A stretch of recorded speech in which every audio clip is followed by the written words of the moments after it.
are and forceful you are in a lot of these conversations, which leads me to a question about what's going on with China and Russia. They're both arming Iran, putting that aside.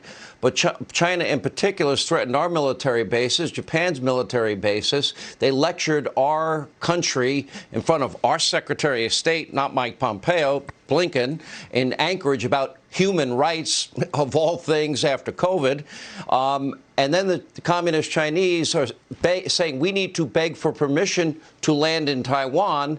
And their propaganda newspaper is suggesting that America won't lift a finger to help our ally Taiwan if, in fact, they have reunification, which we both means they want to take over Taiwan.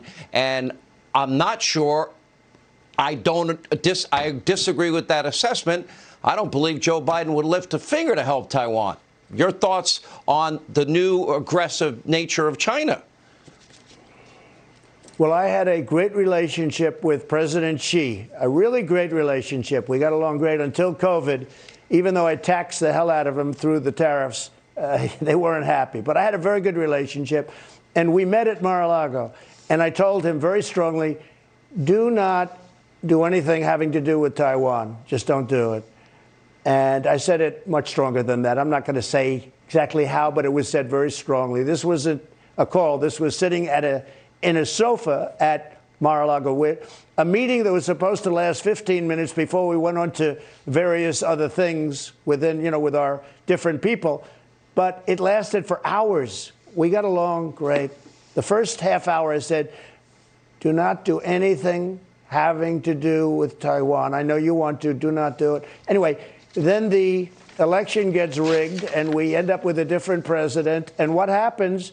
There are bombers now last week, 28 bombers flying over Taiwan. And this happened a week after the election. They were all of a sudden, I think bad things are going to happen with respect to Taiwan because they don't respect our leadership and they no longer respect our country. And that's a really bad thing. China does not respect us any longer. And they had more respect for us just 7 months ago than they ever had for this country.